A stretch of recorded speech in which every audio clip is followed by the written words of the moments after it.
right, we're sailing, but there's not much wind. Well, I thought it would be a good day actually just to practice and play with sailing with just one sail.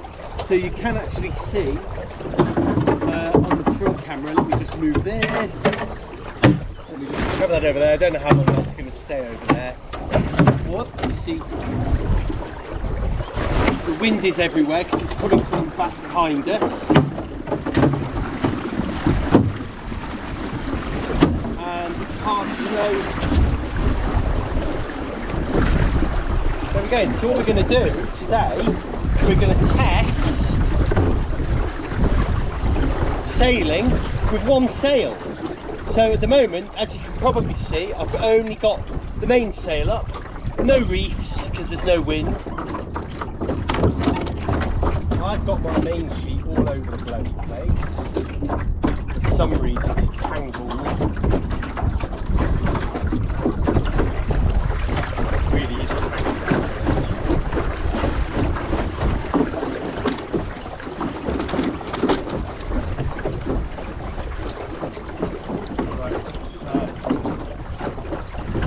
Wind's kind of beam on at the moment on my port, so your starboard because you're looking back behind. There we go.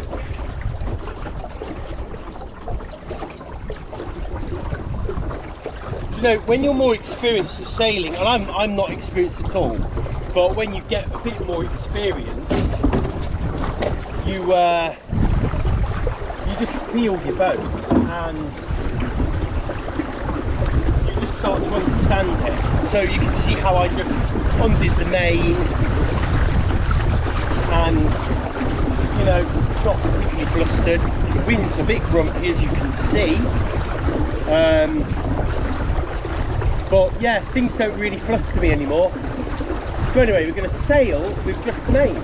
So I've made sure all the main is as baggy as it can be, and got this tacking clue nice and baggy. So many little ropes on this old sail. I've got to give us a look. You can see that sail is nice and baggy, really baggy actually, kicker's baggy, and we're sailing on the main alone, which is great. And we're basically doing a beam reach. We are reaching, I'd say the wind's on our, I think it's flat on our beam. So we could end up doing a trip all the way down the lake and back without even tacking or driving. So this is one sail, and then I was just going to compare it to see, you know, how it compares to having both sails up, just the jib. And the only way I can really do that is by putting the speed up and seeing what speed we do. We're definitely not going anywhere fast at the moment, I can tell you that for free.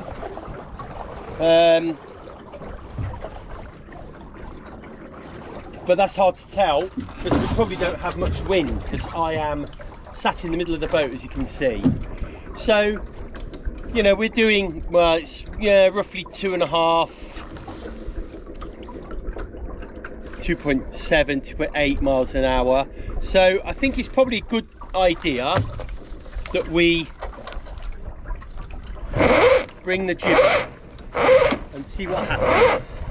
I've got the jib halyard on this nice clam cleat, so it's really easy to put up. And then, whoop,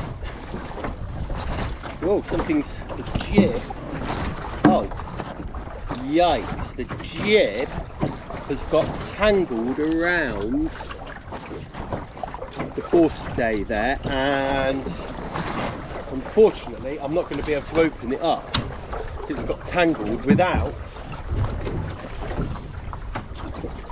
taking this out, and maybe this is a risk, this is a big risk, but maybe trying to do it like this Yeah. Oh well. No, we're not going to be able to do this. So look, great test for the jib halyard. What we're going to do, we're just going to head for shore over there, and we are. So one bad thing about clam cleats is it's really hard to get the rope out as well, because you know it's doing its job. Bring the jib back down. Head for the beach, head for the shore, and what we'll do, we'll sort the jib out. Oh, can't make it up.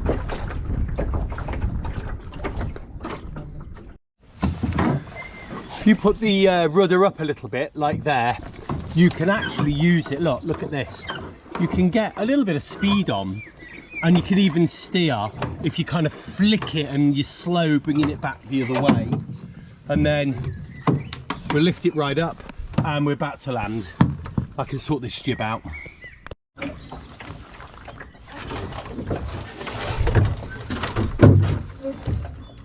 Okay, so jib sorted, but we're flying the jib. We're just not using it at the moment. It's just flapping, as you may see. I'm just trying to catch some wind. So on Lake Barla, especially when the wind comes from over this way, you do kind of get this lack of wind, and then you'll hit halfway across the lake and suddenly you'll get a bit of wind. We just hit some wind now, but we seem, here it seems to be coming from the north, but you can see the boats up there and they're still all pointing that way, so that's interesting. Anyway, here we go. So now we've got both sails up and we're going to hopefully, well, let's go back. No, we're going to jump and we're going to hopefully go down the lake.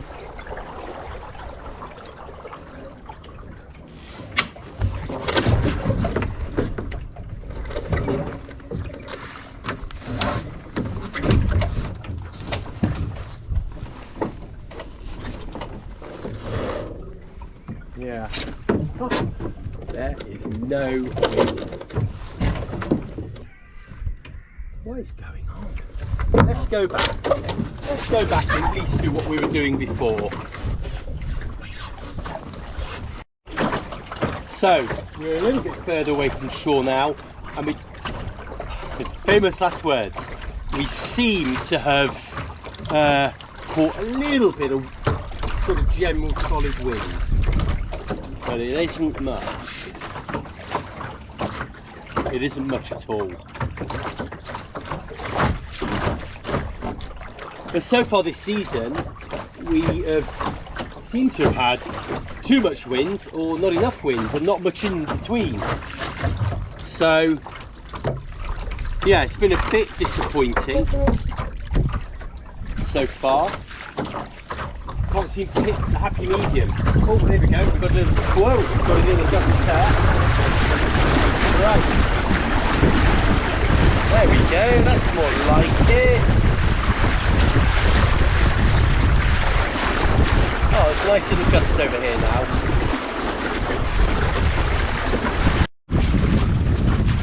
Caught a little bit of wind now. We're right down the middle of the lake with the lettered buoys, which are the middle ones. Odd numbers on this side, even numbers are on the west side of the lake. Letters go down the middle. Just these are the racing markers.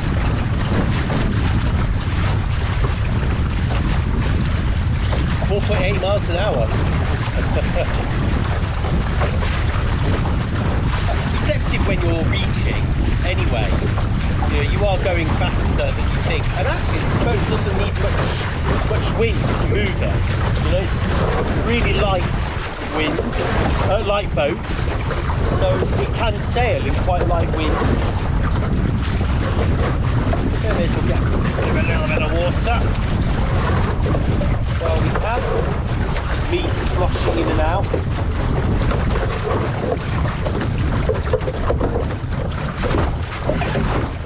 But if I can get this much wind, it'll at least mean, you know, you can actually go places. Now, the other thing that I was going to do today was create what I think they're called a preventer. So you can see today would be a brilliant day to show its value. So you can see how the boom is just, you know, with the changing wind, the boom can be really tricky, and you really do have to keep your eye on it. Now, these new cleats I've got in here might just do the trick. So what I'm going to just do is try and throw this line over the boom here. Oh, let's try not to point into the wind while we're doing it. I'm going to just use the other side of the keeper block and just tighten that. Now, the theory is now, if I now let that go a little bit further out, and I tighten that, let's just see what happens. I want to just get a little bit of purchase by putting it around this claw, this ball cleats. That's better. So you can see, now look, I'm in irons. The boom should really be coming across now, but can you see how that's being prevented by this line that I put in? So well, I've actually lost all speed. And then if we just come, we've still got enough just to get back on the wind. There you go, and we're back on the wind. So let's try and get the wind a little bit more on our backs. So we would want to get the sail quite out open there. And then let's try and do the same and see what happens. Now I'm keeping my eye on that boom, just in case. But look, we are in irons now. There we go, look at that. And the boom is being prevented, can we see? Now look, I'm even going to back the jib. Oh, there you go. And that would probably stop me from properly getting clobbered. Right, we're going to try to heave 2. So I know that's roughly where the sail needs to be. I'm just going to trim it in a little, just so I know. And we're going to just start heaving to going through irons now. There we go, we've backed the jib nearly.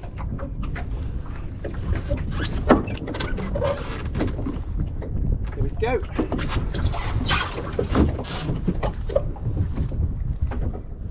And that's it, we've hove 2. There we go. And then you can literally cleat that off there, or I could use one of my new cleats. They're not particularly very big for that rope, but it would do. As you can see, we've hove 2. It's a skill that you need to learn, heaving 2, and I didn't think I'd ever get to heave 2 in this boat. In the early days I tried and thought it just wouldn't heave 2. Read a lot about the mirror dinghy saying it wouldn't heave 2, but here we are, heaving 2 at will in all winds. So yeah, there we go. And you are literally free to do what you want. You know, I can stand up in the boat, sort myself out, have a drink. Look, and it's sorting itself out. I don't think the dagger board made much of a difference, but I'm starting to leave my dagger board a third up because I think this boat does have a tendency to trip itself over. There's a gust, so it's a really good test. The only thing I don't like is if I've got the main in this cleat, I can't release it quickly. So if I put it in this little cam cleat here, I know I can release that main if I need to quite easily.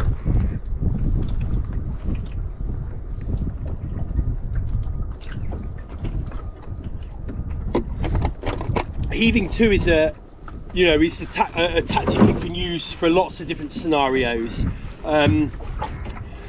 in really stormy conditions where you just can't sail or you're going to get the boat swamped, you can just heave to in a storm and ride the storm out. That's a particularly good strategy if you're in the middle of an ocean. You've got loads of leeway to do it because you will drift. It also creates a slick in the water as you're drifting, so that has what that does is it actually kind of destroys the waves, and it's hard to believe until you sort of see it, but what it does is it sort of dissolves the waves a bit behind it, because it obviously disrupts the water and the skin of the water, so it makes the ride a lot easier. Heaving to as well, for any boat, gives you the opportunity to go and do something, if you want to set an anchor or something like that, you could heave to. I don't know whether that would be a great strategy, because you don't want to heave to where you're trying to anchor, because you will drift, but or you just want to jump off the boat, have a swim, you can heave to. You should drift with the boat, so another tactic. Right, so all we're going to do is, we went into it this way, the main is over this side, so we want the wind on that side, so all we do is we will turn to go that way, release our jib, so take the main, get the jib in the other side, and we are on our jolly way, albeit the other way. There we go. Okay, we've got the jib down again, so it's brilliant, the jib. I can just pull it up and down with at will, with the lines I've put in and the sheets. Works a treat.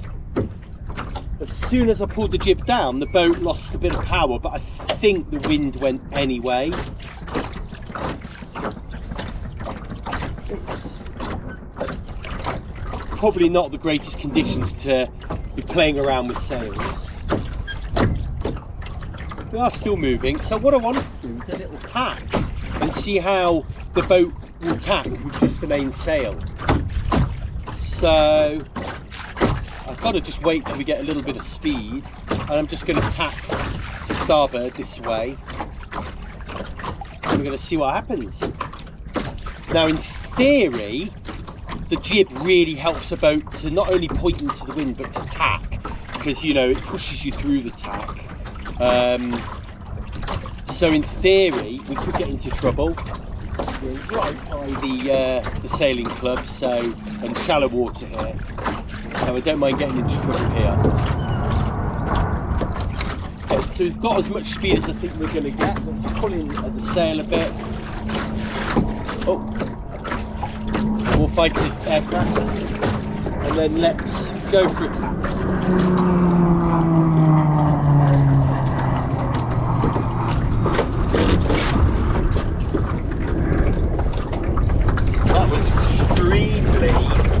Sedate, and actually we've just caught a gust, but that was extremely sedate, to say the least. Well, we tacked with only the mainsail up. Job done.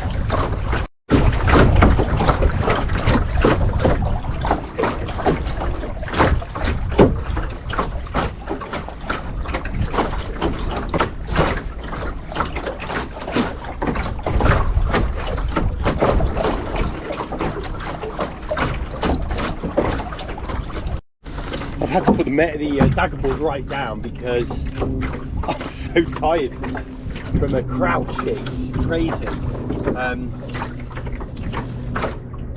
I think my knees, are about 100 years old because of all the rugby and cycling I've done, and it's hard to kneel on my knees. So crouching, is what I do, and also crouching does mean you are much more able to pounce when you need to, but it does take its toll on you. So there's so little wind right now that I don't know where we are. So I'm looking at the boats over there, and they are moving all over the place. There's one pointing this way, there's one pointing that way, there's one pointing almost towards us, there's one pointing away from us. I don't know. That is crazy. We'll wait for some wind and we'll see where it's coming from. I can see a gust just about to hit us coming over the water here. We have a little gust.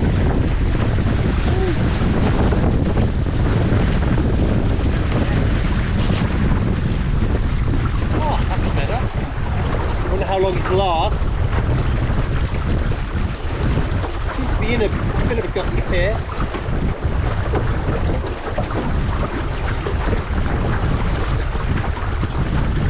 Kind of heading up towards the red house on the east shore. Next buoy is number 5, I think, up there. We're not very far from the standing stone there.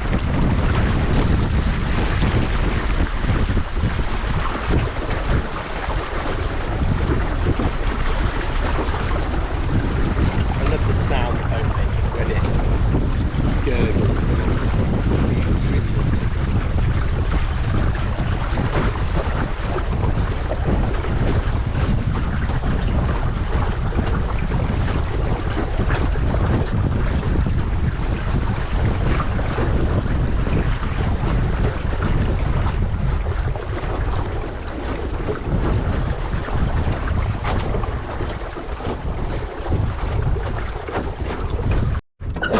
The sun is out.